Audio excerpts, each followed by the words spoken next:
nahmaduhu wa nasta'inuhu wa nastaghfiruh wa na'udzu billahi min syururi anfusina wa min sayyiati a'malina. May yahdihillahu fala mudilla lahu wa may yudlil fala hadiya lahu. Wa asyhadu an la ilaha illallah wahdahu la syarika lah wa asyhadu anna Muhammadan abduhu wa rasuluhu sallallahu alaihi wa ala alihi wa ashabihi ajma'in, amma ba'd. Kita masuk pada pembatal keislaman yang ke-9 dari syarah Syekh Sulaiman Ar-Ruhaili hafizahullah ta'ala. Qala rahimahullah, berkata rahimahullah, at-tasi'u, yang ke-9, man i'taqada anna ba'dhan nas yas'ahu al-khuruj an syari'ati Muhammadin sallallahu alaihi wasallam kama wasi'al khadiru al-khuruj an syari'ati Musa alaihi salam fahuwa kafirun. Barang siapa yang meyakini, jadi ada unsur i'tiqad, meyakini. Siapa yang meyakini bahwasannya ada sebagian orang yang boleh bagi dia untuk keluar dari syariat Nabi kita Muhammad sallallahu alaihi wasallam, sebagaimana boleh bagi Khadir untuk keluar dari syariatnya Nabi Musa alaihissalam, fahuwa kafirun, maka orang yang meyakini demikian dia dinyatakan kafir. Barang siapa yang meyakini adanya seseorang dari kalangan umat ini diperbolehkan keluar dari mengikuti syariat Nabi Muhammad SAW, sebagaimana Khadir boleh keluar dari mengikuti syariat Nabi Musa alaihissalam. Ini pembatal keislaman yang ke-9. Kita baca keterangan Syekh Sulaiman Ar-Ruhaili. Lanjut, faham? Jadi bentuk pembatal keimanan ini tadi, dia meyakini adanya orang yang boleh keluar dari syariat Nabi Muhammad, boleh tidak mengikuti syariat Nabi Muhammad, boleh mau ibadah sesuai kemauan dia. Itu keyakinan dia. Mungkin menurut dia ini orang sudah mencapai tingkatan wali yang sangat tinggi, sehingga tidak perlu lagi mengikuti syariat Nabi Muhammad. Mungkin sudah mencapai tingkat ma'rifat, ya, sudah tinggi, ya. Tidak lagi tingkatan-tingkatan yang rendah, sehingga kalau dia beribadah kepada Allah Azza wa Jalla tidak butuh dengan hadis, cukup dengan ilmu haddatsani qalbi an rabbi, telah menyampaikan hatiku dari Allah Azza wa Jalla. Kita baca keterangan dari Syekh Sulaiman Ar-Ruhaili hafizahullah ta'ala. Ba'atsallahu an-nabiyya Muhammadan sallallahu alaihi wasallam ilan nasi kafatan. Allah Subhanahu wa taala telah mengutus Nabi kita Muhammad sallallahu alaihi wasallam kepada seluruh umat manusia. Kama qala Allah Subhanahu wa ta'ala, sebagaimana Allah Azza wa Jalla berfirman dalam Al-Qur'an, qul ya ayyuhan nas inni rasulullahi ilaikum jami'an. Katakanlah ya Muhammad, wahai sekalian umat manusia, sesungguhnya aku diutus oleh Allah Subhanahu wa taala kepada seluruh umat manusia. Mau dia orang Arab, mau dia orang non Arab, Nabi kita Muhammad SAW diutus kepada seluruh kalangan, tidak pada kelompok tertentu, tidak pada kaum tertentu atau suku tertentu, tapi beliau diutus oleh Allah Subhanahu wa taala untuk seluruh umat manusia. Bahkan beliau diutus oleh Allah Subhanahu wa taala kepada bangsa jin juga. Apa dalilnya bahwasanya Nabi kita Muhammad sallallahu alaihi wasallam juga diutus kepada bangsa jin? Kata Syekh Sulaiman Ar-Ruhaili, bal ba'atsahu ilal jinni wal insi. Bahkan Nabi kita Muhammad SAW telah diutus oleh Allah Subhanahu wa taala kepada bangsa jin dan manusia. Nabi kita Muhammad SAW diutus kepada bangsa jin dan manusia. Pertanyaannya, apa dalil bahwasannya Nabi kita Muhammad SAW juga diutus kepada bangsa jin dan manusia? Dalilnya apa?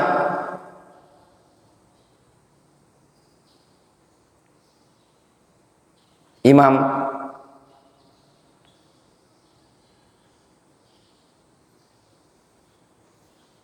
Mana dalil Nabi kita Muhammad SAW juga diutus kepada bangsa jin?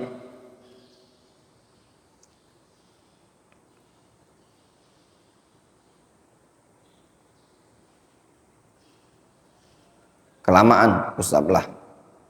Olahraga pagi 15 kali.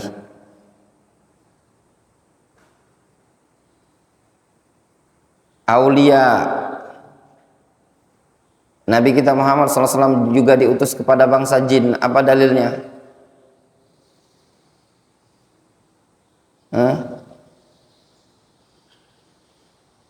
Apa dalil?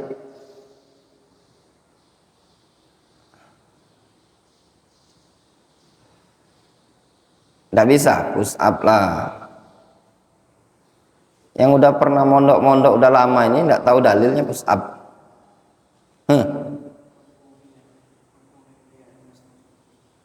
Qul uhiya ilayya annahu istama'a nafarum minal jinni. Nah, sudah, tidak apa-apa. Yang lain, bagus itu dalil, benar. Gimana ayatnya tadi? Qul uhiya ilayya annahu istama'a nafarum minal jinni. Faqalu inna sami'na qur'anan ajaban yahdi ila rusydi fa'amanna bih. Dah, selamat antum musab. Yang lain, dalil yang lain, masih ada yang lain. Nabi kita Muhammad SAW juga diutus kepada bangsa jin. Dalil yang lain?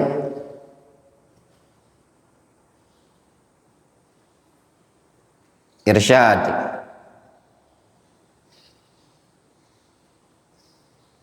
Muhammad.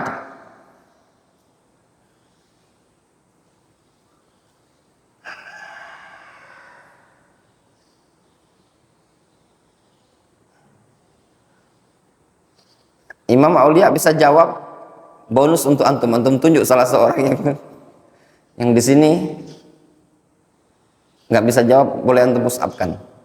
Terserah mau berapa. Apa? Hah? Wa ma khalaqtul jinna wal insa illa liya'budun. Yang lebih jelas lagi lah, lebih asrah, lebih soreh. Wandi? Hah?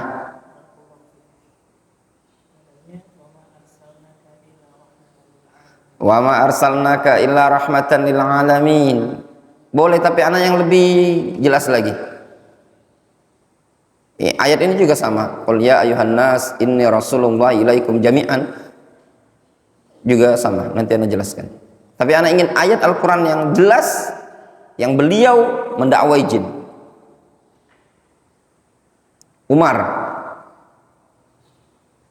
ini senior dia nih. Hah?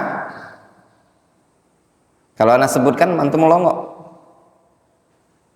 Yang sudah hafal, ketika anak sebutkan ayat ini antum usap lagi 5 kali. Ya. Wa id sarafna, lanjutkan.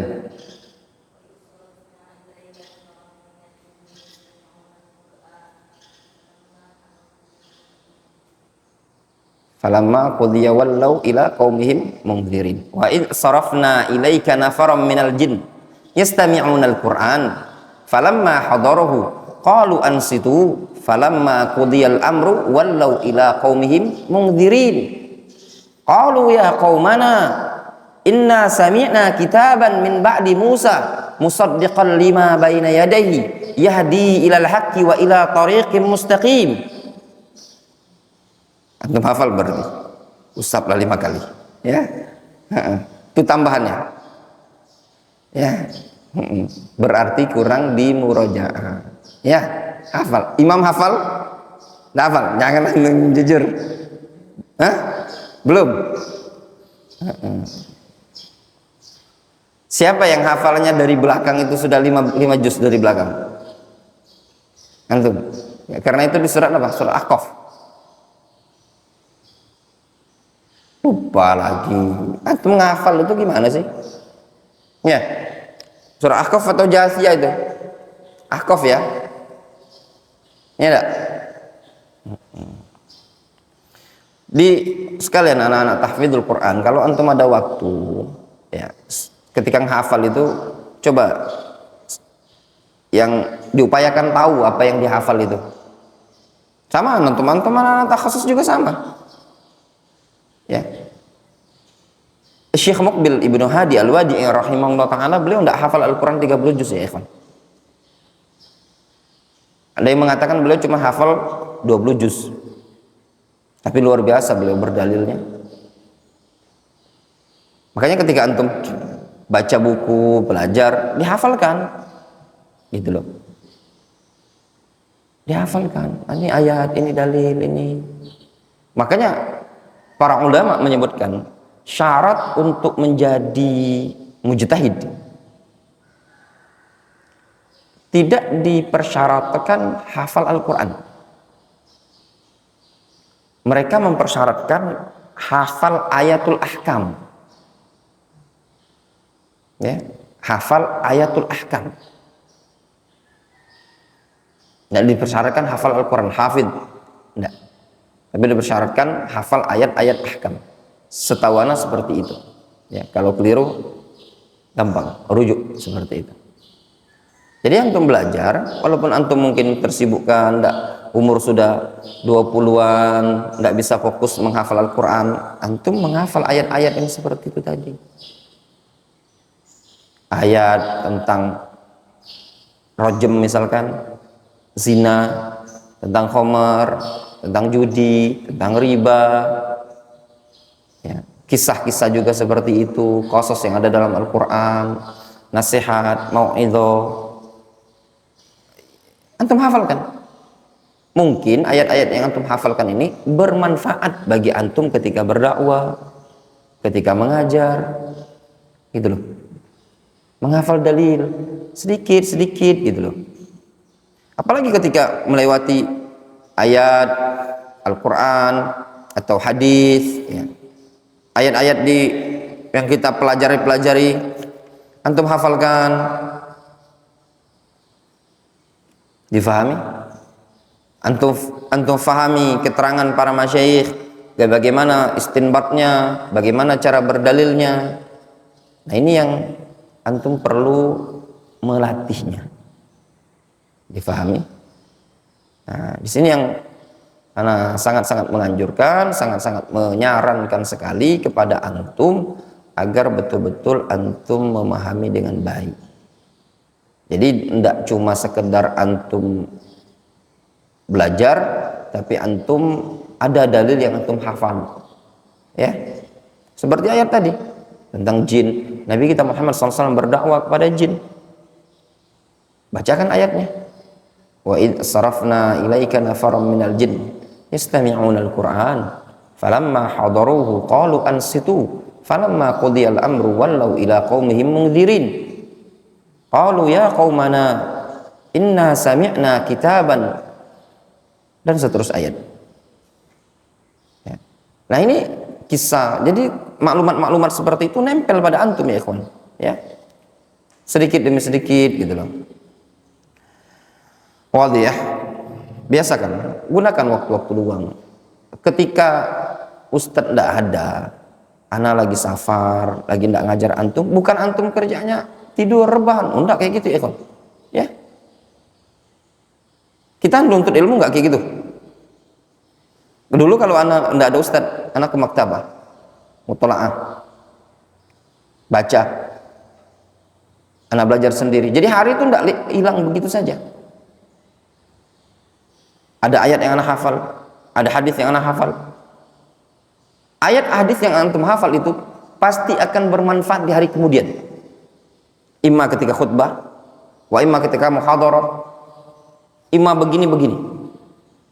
Itu akan bermanfaat. Jadi jangan antum sia-siakan ketika antum menghafal ayat atau hadis yang seperti itu. Difahami? Bukan ketika ada ustadz libur. Kalau jiwa-jiwa pemalas, ya, jiwa-jiwa pemalas itu gini, ustadznya ndak ada, nah, sudah tidur, ngobrol, nongkrong. Nah, ini jiwa-jiwa pemalas, hilang waktu antum. Makanya kalau anda dalam belajar itu ndak ada istilah mengenal, oh ini ustadznya sibuk, ndak ada. Ustadznya sibuk, kesempatan kita murojaah, mutolaah, menghafal, sehingga menggabungkan dua metode dalam menuntut ilmu. Yang pertama metode al-hudur, talaki langsung, istifadah dari guru. Metode kedua dengan qiraah, mutolaah. Ada ustadznya, alhamdulillah hadir di majelis. Tidak ada ustadznya, mutolaah, belajar, memurojaah, menghafal. Banyak kitab-kitab yang ada. Apa yang antum baca di hari ini, kalau nempel, ingat ya, kalau nempel antum ingat baik-baik dan antum serap pasang di hatinya antum, itu akan bermanfaat di hari kemudian. Jangankan maklumat yang ada di isi kitab, judul kitab itu saja antum bisa tahu, itu saja sudah maklumat luar biasa. Ya, antum tahu judul kitab. Judul kitab nggak usah jauh-jauh. Antum menguasai judul kitab, kitabnya Ibnu Taimiyah, punya kitab ini, kitab ini, kitab ini, kitab ini. Itu sudah antum jadi maklumat yang luar biasa. Kenapa? Karena tidak semua orang kadang tahu. Penulis kitab dengan judulnya jangan belum tentu ada orang tahu. Difahami? Sebagian orang yang mungkin diustadkan, didaikan, coba antum tanya. Tanyakan, mungkin orang yang pernah antum kenal. Apa nama kitab karya Ibnu Abi Asim dalam bab akidah? Mungkin banyak yang tidak tahu. Apa kitab Al-Imam Al-Ajurri?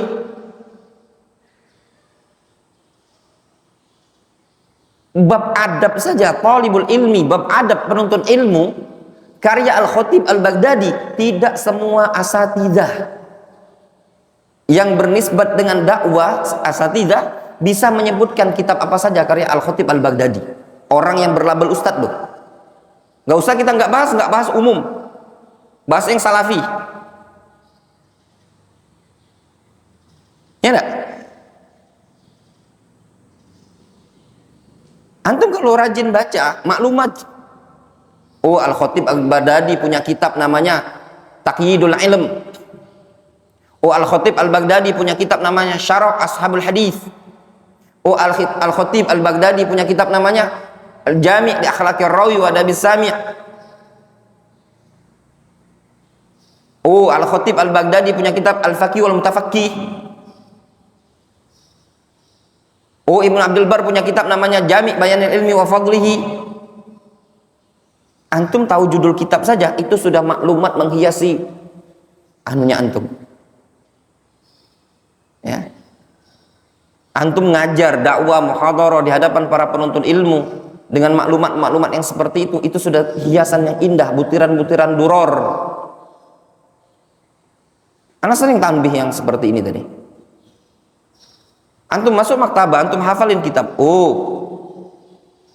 Al-Baghawi punya kitab Al-Baghawi punya kitab tafsir Al-Baghawi. Apa sih namanya? Oh ini kitab hadis ini, oh kitab ini, kitab ini. Itu sudah maklumat bagi antum. Antum sebagai thalibul ilmi. Anak kasih gambaran tuh, misalkan itu dokter fikih ya. Kalau beliau ditanya obat menurunkan panas, ya, menurunkan panas. Kira-kira kalau ada dokter ditanya obat menurunkan panas, nggak bisa jawab, keterlaluan ya. Nah, kira-kira antum yang udah dakwah ditanya ustadz, ya, kalau mau belajar nahu, kitabnya apa kira-kira? Jawabnya antum muyasar.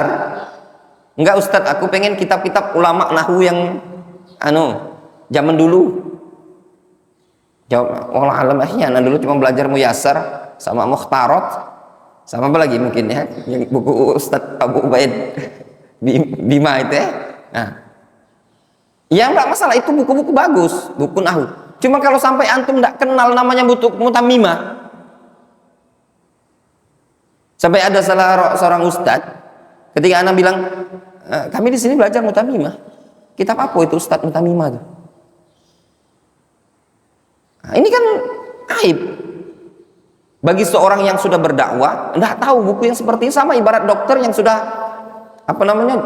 jam terbangnya tadi lah puluhan rumah sakit, ternyata dia enggak tahu apa itu obat paracetamol misalkan, itu contoh. Padahal mutamimah tadi ya kelas-kelasnya pondok pesantren, bukan perkara yang asing. Faham antum? Nah, antum belajar supaya termotivasi. Jangan posisikan antum sekarang, tapi posisikan aku ini ketika sudah belajar ini, aku akan punya beban, aku akan dianggap sebagai dai, sebagai ustadz. Kalau antum punya prinsip seperti ini dalam belajar, antum termotivasi belajar. Tapi kalau sudahlah, kamu belajar tuh tujuan aku cuma jadi nak ngambil borongan nukang, nah, sudah, enggak masalah antum. Jelas? Kata beliau, ya ayuhan nas inni rasulullah ilaikum jami'an. Beliau membawakan ayat, wahai sekalian umat manusia, sesungguhnya aku adalah Rasulullah yang diutus oleh Allah kepada kalian. Disebutkan faedah, Anda dapatkan faedah ini dari kitab Ithaful Uqul. Ithaful Uqul Syarah Salasatil Usul, karya Syekh Ubaid Al-Jabiri. Antum cari PDF, lihat pada pembahasan ketika pensyarahan ayat ini. Ini kan ayat ini ada dalam matan Al-Usul Ats-Tsalatsa kan? Antum lihat di syarahnya Syekh Ubaid, antum cari PDF-nya, gampang cari PDF itu. Antum lihat, lafadz an-nas itu juga bermakna al-jin min nahyatin atau min jihatin, dari dua sisi. Dari sisi yang pertama min nahyah al-lugawiyah, dari sisi lugawiyah, karena lafadz an-nas itu bermakna berasal dari an-naus, kasratul harakah, banyak gerak. Jin banyak gerak, manusia banyak gerak, banyak aktivitas, ya enggak? Ini satu makna dari sisi bahasa. Dari sisi syar'i atau istilah, lafadz an-nas juga digunakan pada lafadz jin. Beliau membawakan dalil hadis atau asar. Nah, asar ini anak agak lupa. Kalau nggak Abdullah bin Abbas, Abdullah bin Mas'ud. Kanan nas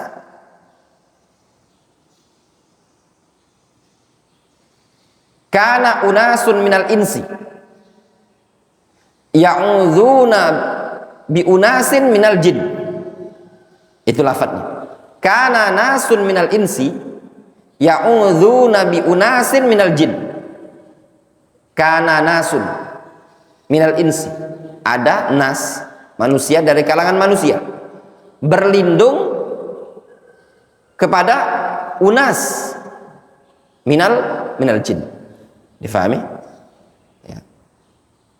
Ini ini asar, antum bisa lihat dalam tafsir para ulama ketika menafsirkan ya'udzuna birijalim minal insi, ya'udzuna birijalim minal jin fazaduhum rahaqa, seperti itu. Kama qala Allah azza wa jalla wa ma arsalnaka illa rahmatan lil alamin. Juga ayat Al-Qur'anul Karim yang menyebutkan tidaklah kami mengutus engkau melainkan ya Muhammad sebagai rahmat bagi alam semesta. Ai lil jinni wal insi. Maknanya berlaku untuk jin dan manusia. Antum lihat itu di taklik itu akhrajahu at-Tabari ya. Disebutkan dari Abdullah bin Abbas ya, pada tafsir alhamdulillahi rabbil alamin qala al jin wal insi ya, jin dan manusia.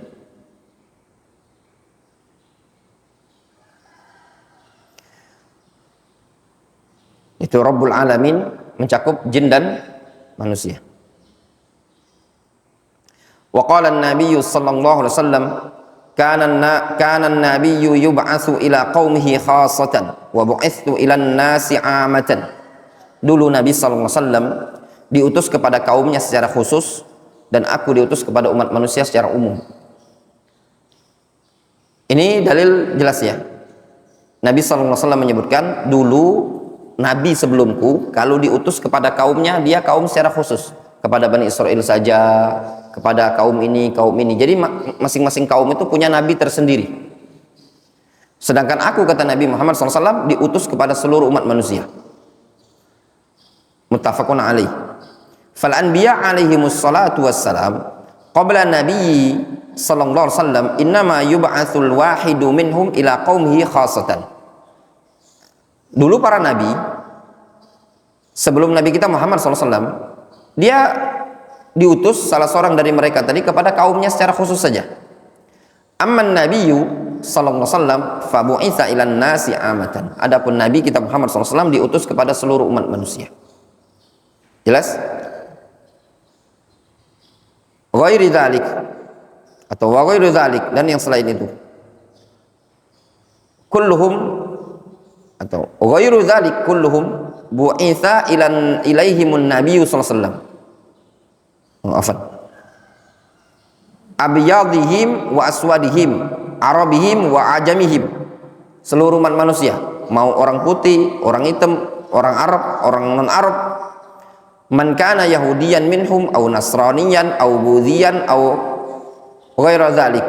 Baik dia Yahudi, baik dia Nasrani, baik dia Buddha, Budzian itu Buddha atau yang selain itu.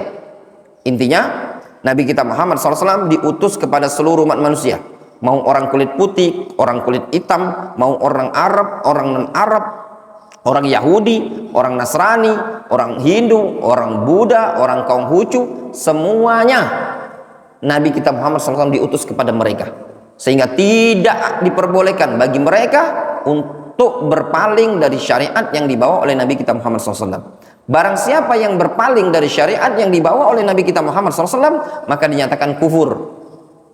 Jelas? Wadih? Ya.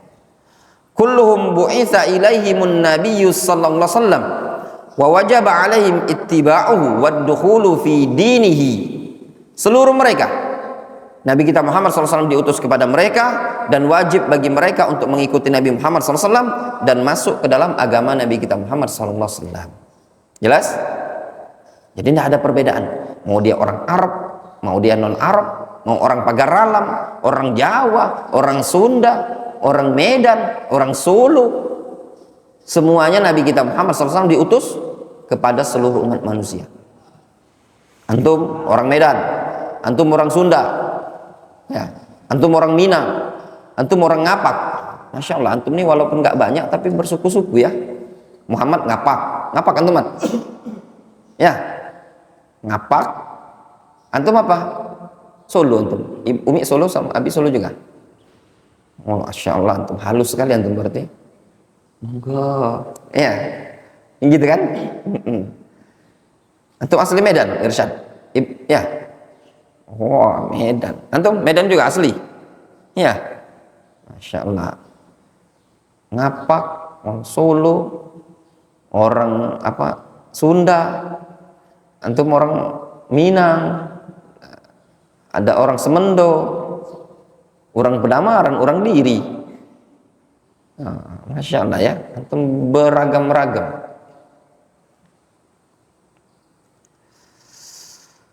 Alhamdulillah ya.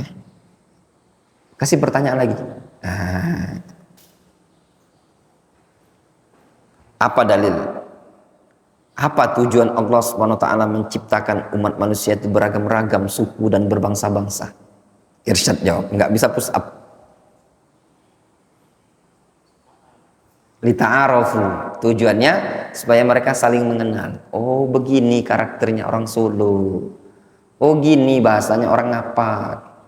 Oh, ini bahasanya orang Medan. Saling mengenal. Ya. Dari mana, Mas? Solo. Gimana kalau Solo tuh? Solo tuh gimana kalau ngomong? Selu ya. Kalau panggil kamu tuh gimana orang Solo? Panjenengan. Yang halusnya. Oh, kalau Ngapak apa, Mat?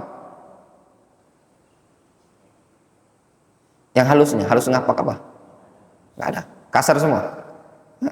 Kowe, gitu ya. Jawa tuh berbagai macam bahasanya. Kalau manggil kamu tuh ada panjenengan, ada sampean, ada kowe ya, gitu. Kalau bahasa Arabnya tuh anta, antuma, antum gitu. Nah, beda. Oh, beda ya. Nah, itu tujuan Allah SWT menciptakannya. Apa dalilnya?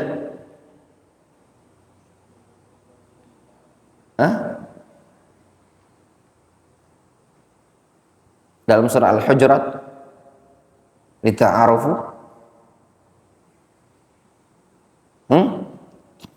Apa? Imam?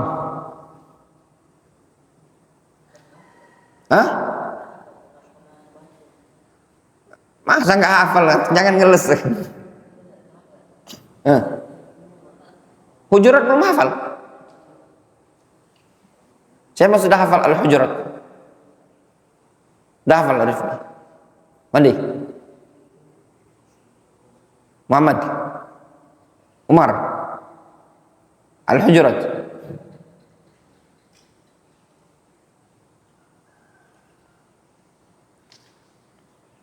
Inna khalaqnakum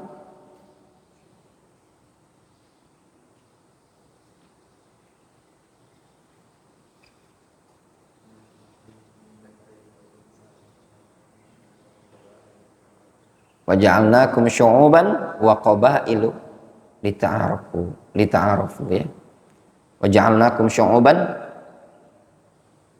wa qabaila lita'arafu ya.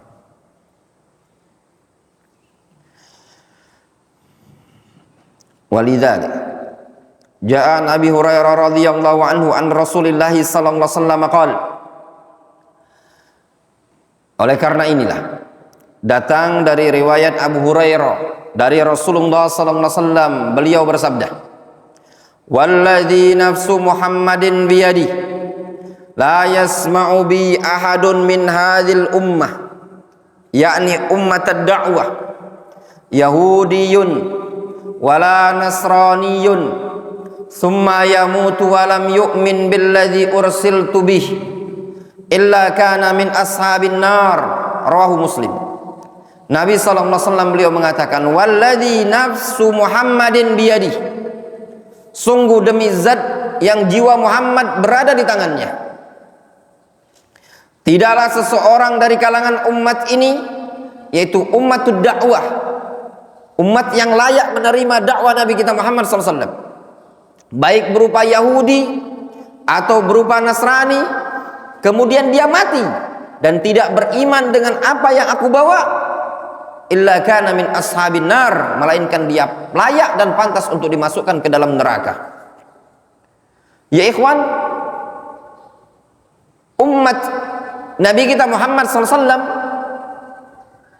Ada 3. Ini faedah kami dapatkan dari Syekhuna Abul Abbas Yasin Al-Adani rahimahullah ta'ala.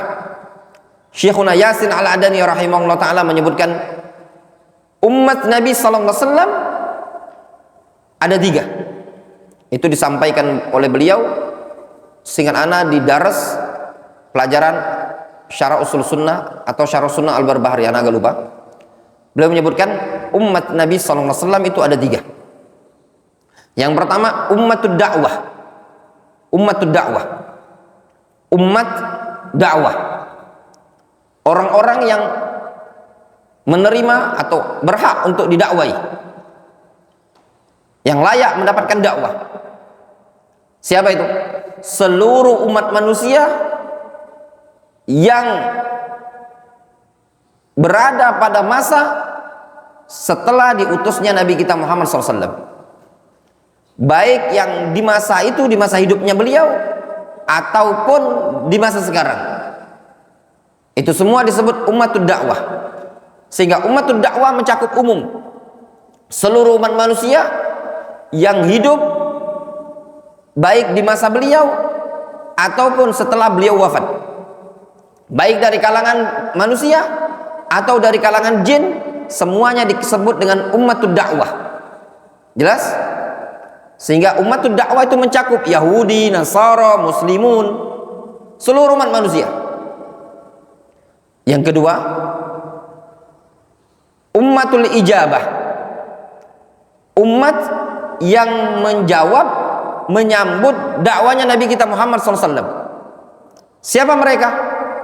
Ummatul Islam, umat yang beriman dengan Nabi kita Muhammad SAW. Mereka disebut dengan ummatul ijabah. Jelas? Yang ketiga disebut dengan istilah ummatul ittiba. Ummatul ittiba, umat ittiba. Apa makna ummatul ittiba? Umat yang mengikuti Nabi kita Muhammad SAW. Siapa itu? Mereka jumlahnya lebih sedikit. Hum ahlus sunnati wal jamaah, at-ta'ifah al-mansurah, al-firqatun najiyah, as-salafiyun. Wadih? Sehingga yang paling besar adalah ummatud dakwah. Kemudian mengecil lagi ummatul ijabah. Kaum muslimun secara umum disebut apa? Ummatul ijabah. Sedangkan orang-orang yang berpegang teguh dengan sunnah Nabi SAW dikenal dengan istilah ummatul ittiba'. Ya. Jelas ya ikhwan? Wadih? Ya. Kita lanjutkan. Fala tanfa'ul yahudiyyatu al-yahudiyyah ba'da bi'tsatin Nabi sallallahu alaihi wasallam. Maka keyakinan Yahudi tidak akan memberikan manfaat bagi orang Yahudi tersebut setelah diutusnya Nabi kita Muhammad sallallahu alaihi wasallam. Hatta law lam takun muharrafah, meskipun kalau seandainya agama Yahudi tersebut belum diubah-ubah. Jadi kalau ada orang beragama dengan agama Yahudi setelah diutusnya Nabi kita Muhammad SAW, walaupun agama yang dia yakin ini tadi adalah agama yang masih di atas kebenaran, agama yang lam takun muharrafah, belum diotak-atik, belum diubah-ubah, namun setelah diutusnya Nabi Muhammad SAW, maka agama ini mansuh, dihapus. Fakaifa wahya muharrafah. Terus bagaimana dengan agama yang sudah di otak-atik, sudah diubah-ubah, yang belum diubah saja dengan diutusnya Nabi kita Muhammad SAW, maka tidak diperbolehkan bagi mereka meyakini keyakinan tersebut, melainkan harus mengikuti agama Nabi kita Muhammad SAW. Jelas? Ada seorang Nasrani beragama dengan agama Nasrani yang murni. Ada seorang Yahudi beragama dengan agama Yahudi yang murni. Lalu diutuslah Nabi kita Muhammad SAW. maka kewajiban bagi mereka berdua harus meninggalkan kedua agama tersebut, walaupun agama tersebut adalah agama yang benar pada waktu itu, namun kewajiban mereka harus mengikuti agama yang dibawa oleh Nabi kita Muhammad SAW. Bal yajibu alaihi ayyu'min bihi bimujarradi ayyasma'a bin Nabi SAW, wa illa kana min ahlin nar. Bahkan wajib bagi dia untuk beriman dengan Nabi kita Muhammad SAW tatkala semata-mata mendengar adanya Nabi kita Muhammad SAW. Namun kalau ternyata tidak, maka dia digolongkan min ahlin nar. Ada seorang Yahudi, dia tidak berjumpa dengan Nabi kita Muhammad SAW. Ada seorang Nasrani, dia tidak berjumpa dengan Nabi Muhammad SAW. Dia berada di negaranya, misalkan orang misalkan Yahudi berada di Palestina, Nasrani berada di Syam, misalkan di Palestina. Nabi kita Muhammad SAW di kota Mekah, beliau berdakwah di kota Mekah. Sampai khobar tersebut ke negeri Syam atau sampai khobar tersebut ke negeri Yaman, maka wajib bagi mereka untuk meninggalkan agama tersebut dan beragama dengan agama Nabi kita Muhammad SAW. Wa illam yaltaqi bin Nabi SAW, meskipun tidak berjumpa dengan Nabi SAW.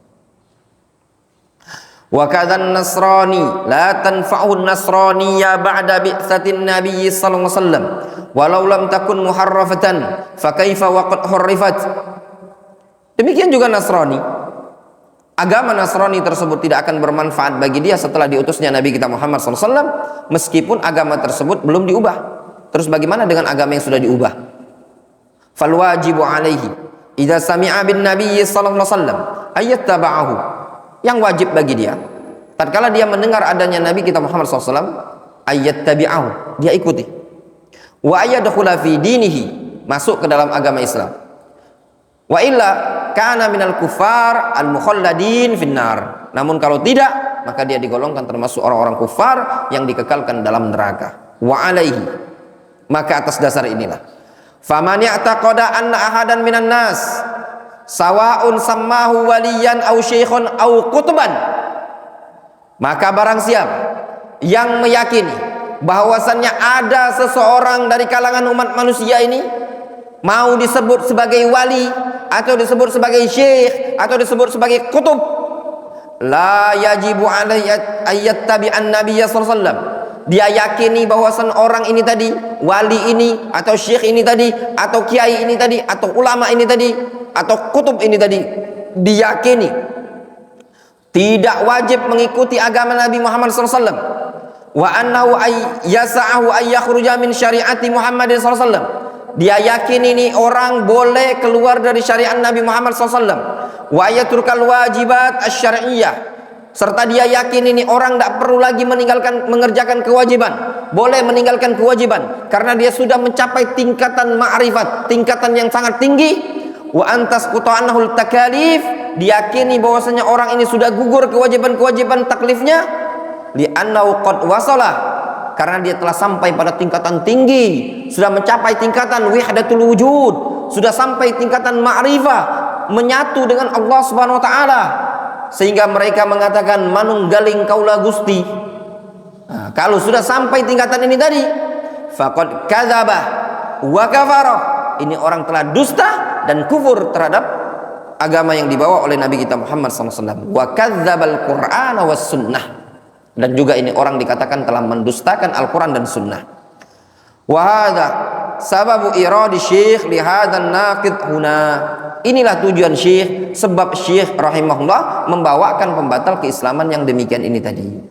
Li'anna minal muslimin alladzina yantasibuna ilal islam man ya'taqidu anna syekhat tariqah la yahrum alaihi al-haram. Karena ada sebagian kaum muslimin ini dari kalangan orang-orang yang bernisbat kepada Islam, dia meyakini syekh tariqah itu tidak haram baginya perkara yang haram, halal. Sehingga na'udzubillah, tidak heran ya ikhwan kalau sebagian orang itu kadang saking tingkatan tinggi, perkara-perkara yang haram dikerjakan sama dia, yang wajib tidak dikerjakan lagi, tidak lagi sholat, santriwati dicabuli. Kenapa? Yang haram sudah tidak ada lagi, semuanya halal karena dia sudah sampai tingkatan apa? tingkatan wali yang tingkat tinggi sekali. Nauzubillah. Wala yajibu 'alail wajib, sehingga tidak lagi perlu bagi dia mengerjakan sesuatu yang wajib.